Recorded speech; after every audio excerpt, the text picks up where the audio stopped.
नमस्कार, welcome to inside study forum. आज के वीडियो में हम बात करने वाले हैं विज्ञान से कुछ इम्पॉर्टेंट क्वेश्चंस जो आपके डीएलएड तृतीय सेमेस्टर के लिए इम्पॉर्टेंट होंगे। तो स्टार्ट करते हैं। आज का जो हमारा फर्स्ट क्वेश्चन है वो ये है कि जो शैवाल होते हैं और कवक होते हैं, ठीक है, यहाँ पे आप देख रहे होंगे जो शैवाल और कवक हैं उनमें अंतर क्या होता है। शैवाल को अगर हम बात करें तो शैवाल को हम इंग्लिश में एल्गी बोलते हैं, एल्गी। और कवक को हम फंजाई बोलते हैं, ठीक है। तो जो सबसे पहला अंतर इसका है वो ये है कि शैवाल का जो अध्ययन है, अगर आपसे क्वेश्चन पूछता है कि शैवालों का अध्ययन क्या कहलाता है, तो आप बोलेंगे फाइकोलॉजी। फाइकोलॉजी शैवालों का अध्ययन होता है। और वहीं पे अगर हम बात करेंगे कवक का अध्ययन क्या कहलाता है, कवक का मतलब होता है फंजाई। तो फंजाई का स्टडी क्या कहलाता है, इसको हम बोलते हैं माइकोलॉजी, ठीक है। तो आप ध्यान रखेंगे, शैवाल का अध्ययन फाइकोलॉजी और कवक का अध्ययन माइकोलॉजी कहलाता है।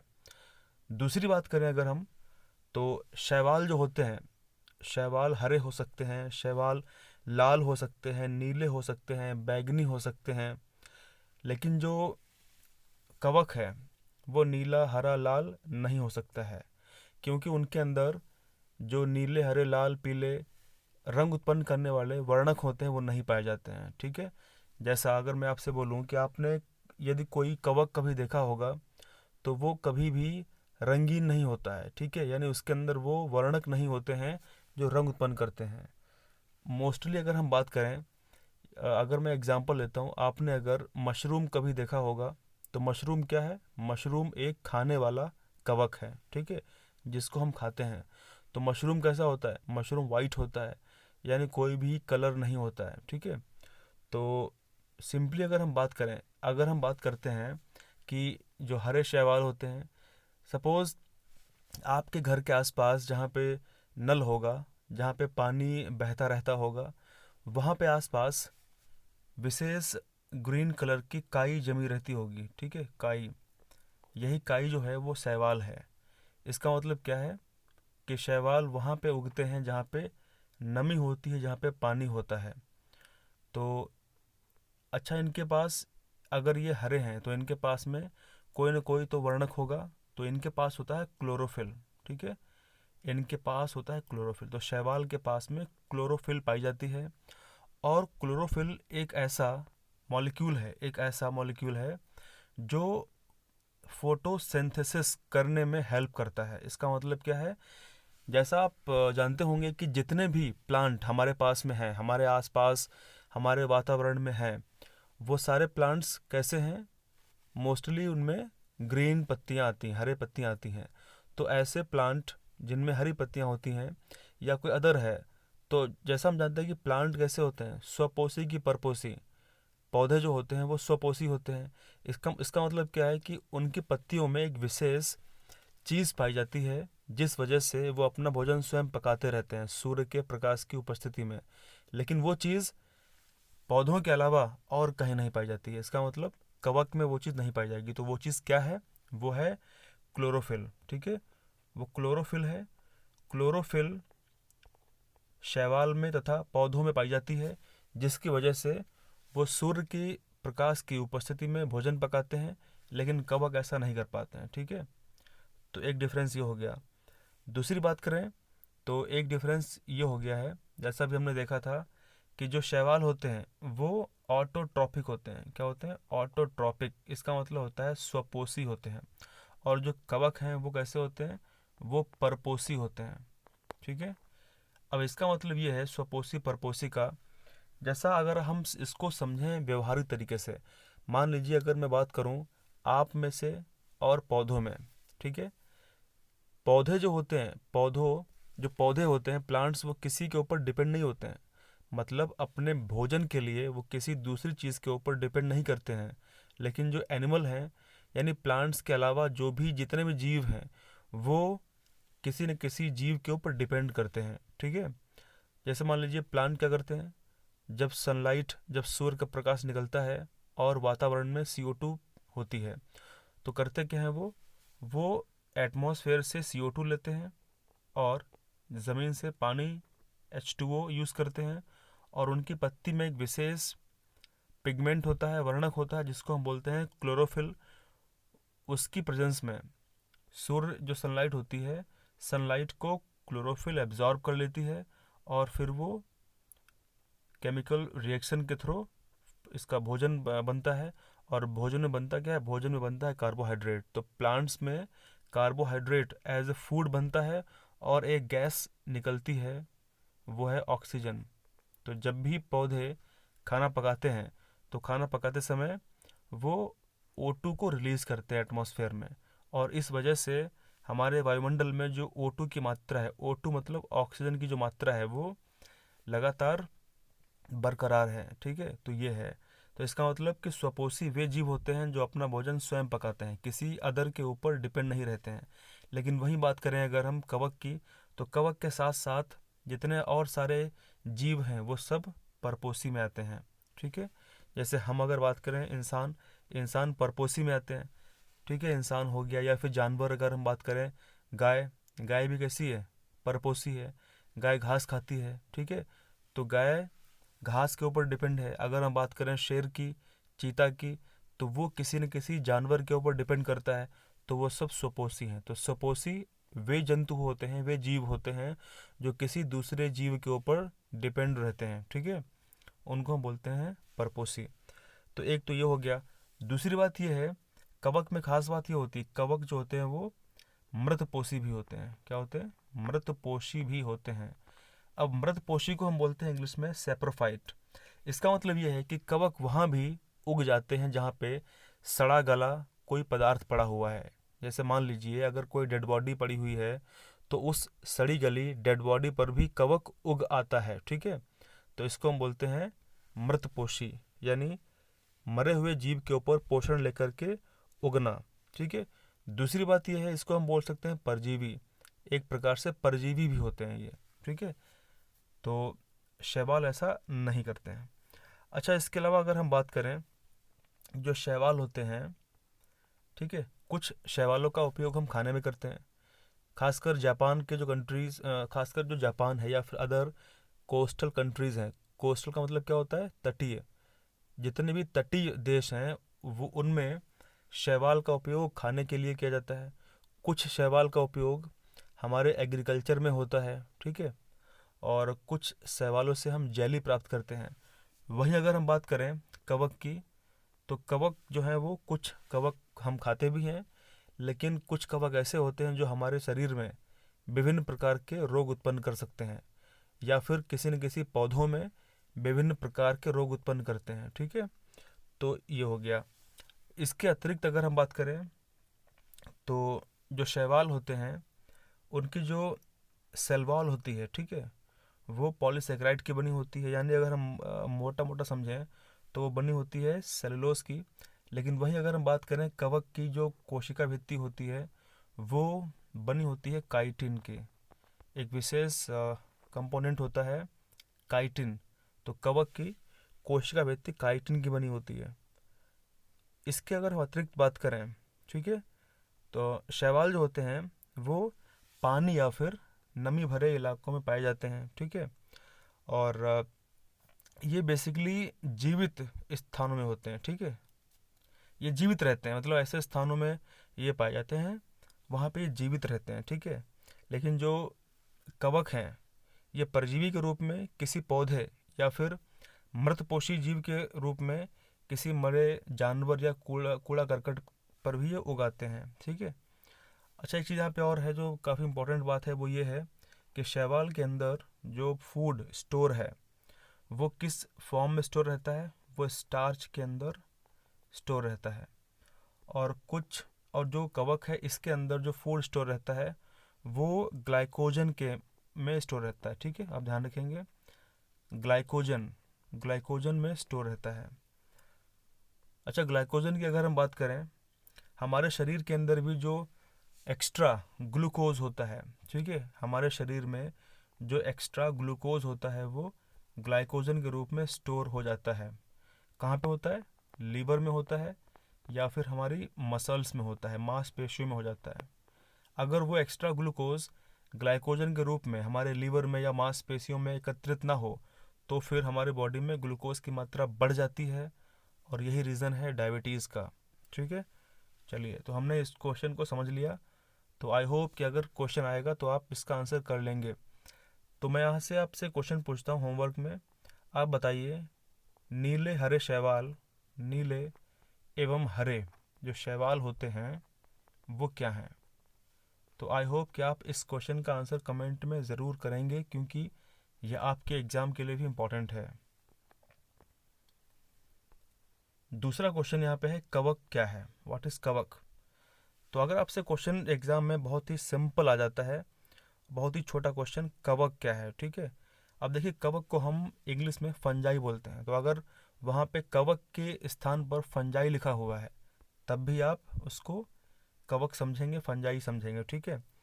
तो इसमें आप कैसे लिखेंगे इसको शॉर्ट फॉर्म में अगर मैं बोलूँ, तो आप सबसे पहले बोलेंगे कि कवक जो है वो एक मृतपोषी एक परजीवी है जिसके अंदर क्लोरोफिल नहीं पाई जाती है, और इस वजह से यह परपोषी होता है, ठीक है। और इस तरीके से आप लिखेंगे, और फिर आप एग्जाम्पल देंगे कुछ कवक के बारे में। तो आप बोलेंगे कि जो सिंगल सेल एक कोशिकी कवक होता है, तो इसका क्या बोलेंगे कि जो कवक होता है वो एक कोशिकी तथा बहुकोशिकी दोनों हो सकता है। तो आप एक एग्जाम्पल देंगे एक कोशिकी कवक का। एक कोशिकी कवक में आता है हमारा ईस्ट। ईस्ट का मतलब खमीर होता है। तो खमीर जो है वो एक कोशिकीय कवक होता है। तो अब एग्जाम्पल देंगे बहुकोशिकी कवक का। तो इसके अंदर आते हैं हमारे मशरूम्स आते हैं। मशरूम्स जो हम खाते हैं, मशरूम्स की कई प्रकार की वैरायटीज़ होती हैं, लेकिन जो वैरायटी हम खाते हैं उसका साइंटिफिक नेम होता है अगैरिकस बिस्पोरस, ठीक है। क्योंकि सभी प्रकार के मशरूम्स हम नहीं खा सकते, क्योंकि मोस्टली जो मशरूम्स होते हैं वो जहरीले होते हैं, तो उनको खा करके इंसान मर भी सकता है। लेकिन हम खाते हैं खाने योग्य मशरूम जो एगैरिकस बिस्पोरस कहलाता है। तो ये एक बहुकोशिकीय मशरूम कवक होता है। इसके अतिरिक्त अगर हम बात करें तो फफूंद जो होती है, मोल्ड जिसको हम बोलते हैं, ठीक है, मोल्ड बोलते हैं फफूंद, ये भी बहुकोशिकीय कवक का एक उदाहरण है। तो इस तरीके से आप इसका आंसर देंगे कवक क्या है, ठीक है। चलिए, तो आगे हम बात करते हैं। क्वेश्चन नंबर हमारा नेक्स्ट क्या है? इसमें लिखा हुआ है कि मनुष्य के शरीर में कौन कौन सी तंत्रिकाएं पाई जाती हैं। तो यहाँ पे आपसे तंत्रिकाओं के बारे में क्वेश्चन पूछा है कि कौन कौन से प्रकार की तंत्रिकाएं मनुष्य में पाई जाती हैं। तो ये एक बहुत ही छोटा सा इसको हम कर देंगे फिलहाल। देखिए, मनुष्य के शरीर के अंदर जो तंत्रिकाएं होती हैं, ठीक है, वो निम्न प्रकार की होती हैं। जैसे सपोज नंबर वन हमारा है कपाल तंत्रिकाएं, और नंबर 2 है रीढ़, ठीक है, रीढ़ तंत्रिका। तो ये दो जो हैं ये मुख्य रूप से ये मेन तंत्रिका हमारी बॉडी में होती हैं। तो इसको समझते हैं कि क्या है। तो सबसे पहले हम समझते हैं कपाल तंत्रिका के बारे में। कपाल तंत्रिका, ठीक है। अच्छा, तो तंत्रिका होती है वो क्या है? तंत्रिका मतलब क्या होता है? तंत्र होता है ना, सिस्टम। तंत्रिका एक पूरा नेटवर्क हमारी बॉडी में बना होता है। तो नेटवर्क हमारी बॉडी में जो बना है वो बहुत ज़रूरी है। जैसे अगर मैं आपसे एग्जांपल देता हूँ कि हमारे शरीर में अगर हमारी उंगली पर या हमारे बॉडी में कहीं भी किसी पार्ट पर कोई मॉस्किटो काट लेता है, तब भी हमको उसकी सूचना मिल जाती है। तो कैसे मिलती है? इसका मतलब क्या है कि हमारे बॉडी में जो हमारा नर्वस सिस्टम है, हमारा जो तंत्रिका तंत्र है, वो कार्य कर रहा है। इसका मतलब कि जो सबसे लंबी तंत्रिका हमारी बॉडी में सेल है, कोशिका है, वो हमारी न्यूरॉन है, नर्व सेल है, तंत्रिका कोशिका है, जो हमारी बॉडी में पूरी हर जगह फैली हुई है। तो उससे हमको पता पड़ता रहता है। तो इसी प्रकार हम सबसे पहले बात करते हैं कपाल तंत्रिका के बारे में। देखो, इसका मतलब क्या होता है कि ये जो तंत्रिका है यह मुख्य रूप से संवेदी तंत्रिकाएं कहलाती हैं। यानी कपाल तंत्रिका को मुख्य रूप से हम संवेदी, सेंसिटिव तंत्रिकाएं कहते हैं। अब सेंसिटिव का मतलब क्या होता है कि ये संवेदनाओं को ग्रहण करती है। तो ये तंत्रिकाएं ज्ञानेंद्रियां, ठीक है, उनसे जो उद्दीपन प्राप्त होते हैं उनको ग्रहण करती हैं और उसको हमारे ब्रेन तक, हमारे मस्तिष्क तक पहुंचाती हैं। तो एक तो ये हो गया। दूसरा बात करते हैं जो रीढ़ की जो तंत्रिका है, ठीक है, क्या करती है? ये तंत्रिकाएं हमारे शरीर की समस्त जो ऐच्छिक क्रियाएं हैं, ठीक है, उन पर नियंत्रण करती हैं। ऐच्छिक, सॉरी सॉरी सॉरी, हमारे शरीर की जो समस्त अनैच्छिक क्रियाएं हैं, ठीक है, इनवॉलंटरी जो एक्शंस हमारी बॉडी के हैं, हमारे शरीर की जो समस्त अनैच्छिक क्रियाएं हैं उन पर नियंत्रण करती है, ठीक है।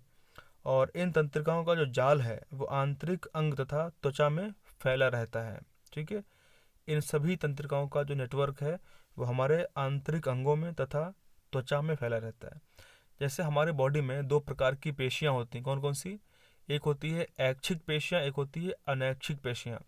तो अगर मैं आपको सिंपली बोलूँ सामान्य रूप से, तो ऐच्छिक का मतलब क्या हुआ कि जो हमारी इच्छा के अनुसार कार्य संचालित हो, और अनैच्छिक का मतलब क्या हुआ? जो हमारी इच्छा के विपरीत हो, मतलब हम नहीं भी चाहें तब भी हो जाए। सपोज अगर मैं आपसे बोलूँ खांसना, छींकना, पल के झपकाना, सांस लेना, दिल का धड़कना, ये किस प्रकार की क्रियाएं हैं? ये सभी अनैच्छिक क्रियाएं हैं, यानी इन पर हमारा जोर नहीं चलता है। लेकिन अगर मैं आपसे बोलूँ हाथ हिला करके टाटा बोलना, किसी से बात करना, ठीक है, ये सब ऐच्छिक क्रियाएं हैं। इनको अगर हम चाहें तो नियंत्रित कर सकते हैं, ठीक है। तो आप इस तरीके से इस क्वेश्चन का आंसर करेंगे। क्वेश्चन नंबर नेक्स्ट बात करते हैं उत्सर्जन। उत्सर्जन का हम इंग्लिश में बोलते हैं एक्सक्रीशन। देखिए, व्हाट इज एक्सक्रीशन? उत्सर्जन होता क्या है? मैं आपको समझाता हूँ एकदम आसान भाषा में, एकदम बहुत ही सरल सरल तरीके से। होता यह है उत्सर्जन में कि मनुष्य या फिर कोई अदर जीव जंतु वो ऊर्जा प्राप्त करने के लिए भोजन को ग्रहण करता है। भोजन में विभिन्न प्रकार के तत्व होते हैं, पदार्थ होते हैं। जब वो शरीर में जाते हैं उनका चयापचय होता है, वो मेटाबोलाइज होते हैं, और इस तरीके से उन पदार्थ से कुछ वेस्ट हमारी बॉडी में उत्पन्न होते हैं, कुछ अवशिष्ट पदार्थ हमारी बॉडी में उत्पन्न होते हैं। तो वो अवशिष्ट पदार्थ जो बॉडी में उत्पन्न हुए वो धीरे धीरे इकट्ठा होते रहते हैं, तो वो हमारे शरीर के उत्सर्जी अंगों द्वारा बाहर निकाले जाते हैं, ठीक है। तो वो अवशिष्ट पदार्थ यानी हमारे शरीर में उत्पन्न हुए अवशिष्ट पदार्थ शरीर से बाहर निकलने की जो प्रक्रिया होती है उसको हम बोलते हैं उत्सर्जन। और ये अत्यंत आवश्यक प्रक्रिया होती है। यदि हमारे शरीर में जो भी अवशिष्ट पदार्थ हैं, जो वेस्ट अपशिष्ट पदार्थ हैं, वेस्ट मटेरियल है, अगर बॉडी से बाहर नहीं निकलेगा तो फिर हमारे शरीर में जो ऑर्गन्स हैं, जो अंग हैं, उनके ऊपर उसका बैड इफेक्ट पड़ेगा, उसका बुरा प्रभाव पड़ेगा, और हो सकता हो कि ऑर्गन फेलियर हो जाए। तो इसीलिए हमारे शरीर से उन विषैले, उन अवशिष्ट पदार्थों को बाहर निकलना बहुत ज़रूरी होता है। तो उन अवशिष्ट पदार्थों को निकलने की जो प्रक्रिया है उसी को हम बोलते हैं उत्सर्जन। और इसके लिए उत्सर्जी अंग होते हैं जिनसे वेस्ट बाहर निकलता है। सपोज अगर मैं आपसे बोलूं कि कौन कौन से मेजर, कौन कौन से मुख्य उत्सर्जी अंग हमारे बॉडी में हैं, ठीक है, तो सबसे पहले हम बात समझेंगे स्किन, त्वचा। स्किन क्या है? त्वचा जो है वो एक उत्सर्जी अंग है, ठीक है, और सबसे बड़ा अंग हमारे शरीर का है। क्या करता है ये? स्किन जो है वो गर्मियों में स्वेट को यानी पसीने को उत्पन्न करती है, और पसीने के अंदर कुछ अवशिष्ट पदार्थ होते हैं। दूसरा बात करते हैं, दूसरा हमारा फेफड़े हैं, लंग्स। जो हमारे लंग्स हैं वो भी एक प्रकार के उत्सर्जी अंग होते हैं। कैसे? हमारे फेफड़े जो हैं वो हानिकारक, बेकार CO2 को यानी कार्बन डाइऑक्साइड को हमारी बॉडी से बाहर निकालते हैं, ठीक है। तीसरा अगर बात करूँ मैं मेजर, तो वो है किडनी। जो किडनी होती है, किडनी इस तरीके से आपने देखा होगा, किडनी इस तरीके से होती है। किडनी करती क्या है? किडनी सबसे पहले हमारे ब्लड को फिल्टर करती है, ठीक है। किडनी हमारे ब्लड को फिल्टर करती है, और उसके साथ साथ हमारे शरीर से जो यूरिन है, हमारे शरीर में यूरिन बनती है, यानी जो मूत्र है वो बनता है। मूत्र के थ्रू हमारे शरीर से, बॉडी से जो अपशिष्ट पदार्थ हैं, जो विषैले पदार्थ हैं, जैसे यूरिया, जैसे अमोनिया, जैसे यूरिक एसिड, तो इन सबको बॉडी से बाहर निकालती है, ठीक है। तो ये है उत्सर्जन। तो आप इस तरीके से इसका आंसर करेंगे, ठीक है। विस्तार से हम समझेंगे किडनी के बारे में एक नेक्स्ट वीडियो में। हमारा अगला क्वेश्चन है कि जो जीव जगत है, ठीक है, जीव जगत क्या है और इसे कितने भागों में विभाजित किया जाता है, तो आपको इसका आंसर करना है। तो सबसे पहले समझते हैं कि जीव जगत क्या है। देखिए, जीव का मतलब क्या होता है? जीव का मतलब होता है लिविंग। अगर कोई चीज़ जीवित है तो वो जीव कहलाता है। वो चाहे प्लांट हो, चाहे पौधा हो, चाहे जंतु हो, उसको हम जीव कहते हैं, ठीक है। तो जीव जगत क्या है? यानी जीव जगत वो है, जीव जगत यानी ऐसा जगत जिसके अंदर सभी जीवित, सभी प्रकार के जीवित सभी प्रकार के जीवित जीव शामिल होते हैं, उसको हम बोलते हैं जीव जगत, ठीक है। यानी ऐसा संसार, ऐसा जगत जिसके अंदर सभी प्रकार के जीवित वस्तुएं, जीवित चीज़ें पाई जाती हैं, उसको हम बोलते हैं जीव जगत। इसके अंतर्गत पौधे भी होते हैं, इसके अंतर्गत जंतु भी होते हैं, जानवर भी होते हैं, इसके अंतर्गत सूक्ष्म जीव भी आते हैं, तो ये जीव जगत हो गया, ठीक है। यानी जो चीज़ जीवित है वो इसके अंतर्गत शामिल होती है। अब यहाँ पे इसमें बोला गया कि कितने भागों में विभाजित किया जाता है, तो इसको हम मोटे तौर पे दो भागों में विभाजित कर सकते हैं। कैसे?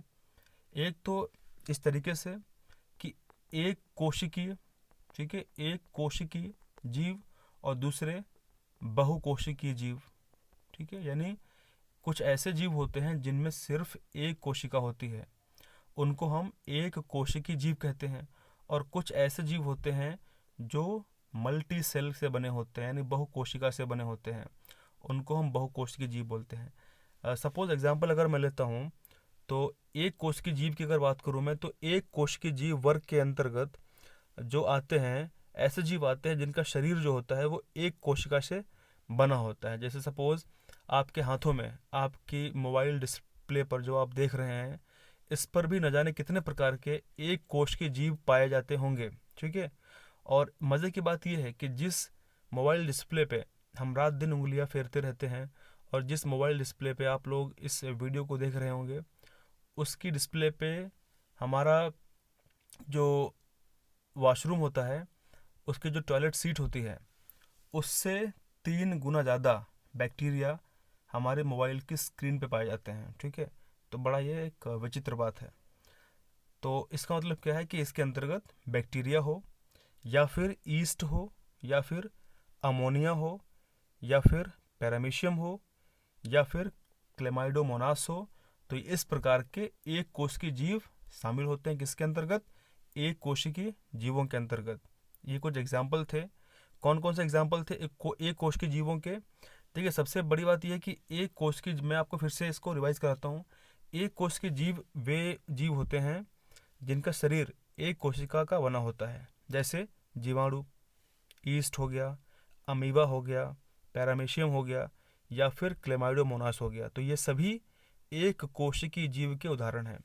वहीं अगर हम बात करें बहुकोशिकीय जीव के बारे में, तो इस क्लास के या इस वर्ग के अंतर्गत जो जीव आते हैं, उनका शरीर जो होता है वो अनेक कोशिकाओं से मिलकर बना होता है। यहाँ पे कोई एक कोशिका नहीं है, यहाँ पे हैं अनेकों कोशिकाओं से मिलकर के बना होता है। और ये बेसिकली अगर मैं आपको समझाऊँ एकदम आसान तरीके से, तो ऐसे जीव जो हमको दिखाई देते हैं वो होते हैं बहुकोशिकीय जीव, और ऐसे जीव जो हमको दिखाई नहीं देते हैं वो मोस्टली, अधिकतम कैसे होते हैं? एक कोश के जीव होते हैं। तो आपको दिखाई क्या क्या देता है? अब आपके सामने है, आपको जानवर दिखाई देते हैं, है ना, आपको प्लांट पौधे दिखाई देते हैं। तो ये सब कैसे हैं? ये सब हैं बहुकोशिकीय। इसके अलावा अगर हम बात करें मक्खी की, मच्छर की, ठीक है, हाइड्रा, केचुआ, या फिर कुकुरमुत्ता, तो ये सब क्या है? ये सब हैं बहुकोशिकीय जीव, ठीक है। तो आप इसका आंसर इस तरीके से कर पाएंगे। अगर मैं समझूं इसका दूसरा एक्सपेक्ट क्या है, तो इसका जो वर्ग है, ठीक है, एक तो इसको इस तरीके से डिफाइन कर सकते हैं हम। दूसरा हम कर सकते हैं कि इसके अंतर्गत जो है वो जंतु जगत और वनस्पति जगत आता है, ठीक है। जो जीव जगत है उसके अंतर्गत जंतु जगत अथवा वनस्पति जगत आता है। जंतु जगत एक अपने आप में एक विशाल जगत है, और वनस्पति जगत भी अपने आप में एक विशाल जगत है, ठीक है। तो इसके अंदर अगर हम बात करें जंतु जगत के बारे में, तो जंतु जगत में दो प्रकार के प्राणी हैं, यानी इसको जंतु जगत को हम दो टाइप से डिवाइड कर सकते हैं। एक ऐसे एनिमल जिनके रीढ़ की हड्डी नहीं पाई जाती है, और दूसरे ऐसे एनिमल जिनके रीढ़ की हड्डी पाई जाती है। ठीक है, तो फिर ये आगे इसको हम पूरा विस्तार से एक्सप्लेन करेंगे क्या होता है ये। तो अभी फिलहाल इस क्वेश्चन का आंसर आप लोग समझ गए होंगे किस तरीके से आपको करना है। अगला हमारा क्वेश्चन ये है कि सजीव कौन कौन सी मुख्य जैविक क्रियाएं करते हैं। अब सजीव का मतलब क्या होता है? सजीव का मतलब होता है जो जीवित है। ठीक है, अगर कोई चीज़ जीवित है तो इसका मतलब वो कुछ ना कुछ एक्टिविटी तो करेगी, है ना, खाना खाएगी और उसकी अपनी एक संवेदनशीलता होगी। तो इस तरीके से इसमें कुछ पॉइंट हम लिखेंगे जिससे हमारा आंसर अच्छा हो जाए। सपोज सबसे पहले हम लिखेंगे कि जो सजीव है, सजीव वो जीव सजीव जो है वो जीवित वस्तु होती है जो विभिन्न प्रकार की जैविक क्रियाएं करती है। ठीक है, कौन कौन सी करती है? सपोज जो सजीव होते हैं वो भोजन, उनको भोजन की आवश्यकता होती है क्योंकि भोजन से उनको ऊर्जा मिलती है। ठीक है, दूसरा वो संवेदनशील होते हैं, वो सेंसिटिव होते हैं। तीसरा, अगर खाना खाएंगे सेंसिटिव भी होंगे तो खाना खा के क्या होगा, वो उतने बड़े रहेंगे नहीं ना, खाना खा के वो ग्रोथ करेंगे, वो अपनी वृद्धि करेंगे। उसके अलावा वो अपने समान संतान उत्पन्न करने की कोशिश करेंगे, संतान उत्पन्न करेंगे। और वो जो सजीव होंगे ना, इसका मतलब अगर कोई भी चीज़ जीवित है तो वो ज़रूर सेल से मिलकर के बनी होगी। ठीक है, यानी संसार में कोई भी जीवित चीज़ अगर है तो वो कोशिका से मिलकर के बनी होगी। कोशिका हर जीवित वस्तु में पाई जाती है। ठीक है, अगर किसी चीज़ में कोशिका नहीं है तो वो निर्जीव है, वो जीवित नहीं है। तो इसका मतलब क्या है कि सभी प्रकार के जो सजीव हैं वो कोशिकाओं से मिलकर के बने होंगे। और क्योंकि कोशिका जो है वो क्या होती है, कोशिका किसी भी जीवित व्यक्ति के, किसी भी जीवित प्राणी की एक मूलभूत इकाई होती है। ठीक है, उसके अलावा जो सजीव होंगे वो श्वसन क्रिया करेंगे और श्वसन क्रिया के फलस्वरूप वो ऊर्जा को मुक्त करेंगे। तो इस टाइप से आप आंसर इसका लिख पाएंगे। ठीक है, तो हम मूव करते हैं नेक्स्ट क्वेश्चन की ओर। और नेक्स्ट क्वेश्चन नहीं है, बस इतने क्वेश्चन थे इसमें। तो दोस्तों आप लोगों ने समझा किस तरीके से हम इन सभी क्वेश्चंस का आंसर करेंगे। मिलते हैं नेक्स्ट वीडियो में। अगर वीडियो अच्छा लगा हो तो लाइक करें, शेयर करें, सब्सक्राइब करें। Thank you very much. Thank you, thanks a lot.